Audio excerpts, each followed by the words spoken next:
We welcome you back to 3 News at 4. The USS Cleveland arriving in its namesake city over the weekend ahead of its historic commissioning ceremony, which is set for this coming Saturday.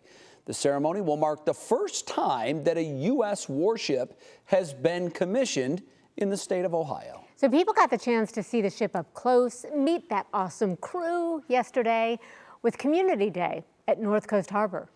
For more than 120 years, the name Cleveland has sailed through some of maritime history's most defining moments. Tonight, 3 News senior contributor and our friend Leon-Bibb takes us through the naval warship's impact and legacy as we prepare for its next chapter to begin. This is the city, Cleveland, strong as steel, dedicated to service for years. Fitting that the newest United States naval ship bears the city's name.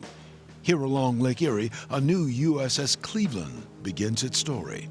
The ship marks the 4th U.S. naval vessel to carry the Cleveland name. The first dates to World War I, when it plied the waters of the ocean as a protected cruiser and flagship of the Atlantic Fleet. As an escort for convoys bringing men and material over to Europe, and it'll sail about to a halfway or to a mid-ocean meeting point, and at that point turn over the convoys to destroyers that'll bring them to their final destination. That ship, capable of 19 miles an hour, completed 7 escort missions before its service ended. Then came a second USS Cleveland, what was called a Cleveland-class light cruiser.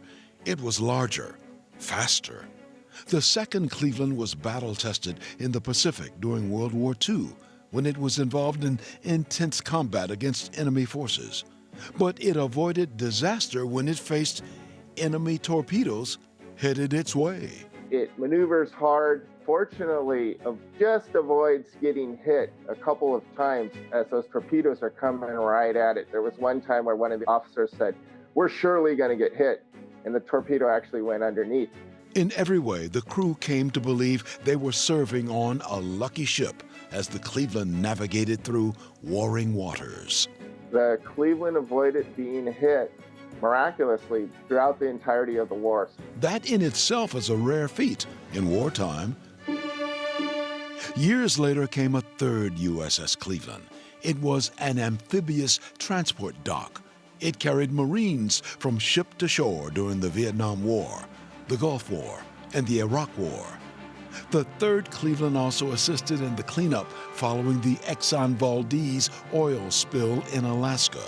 That vessel served 44 years, longest of the 3 ships which carried its name.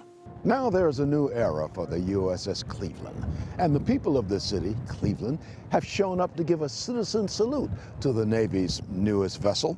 Not only does the USS Cleveland bear our name, it bears our character of strength and determination and resolve.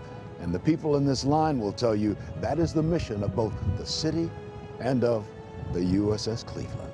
If you have a strong connection to the namesake community, in this case Cleveland, then that adds one more level of inspiration for the sailors to do their best.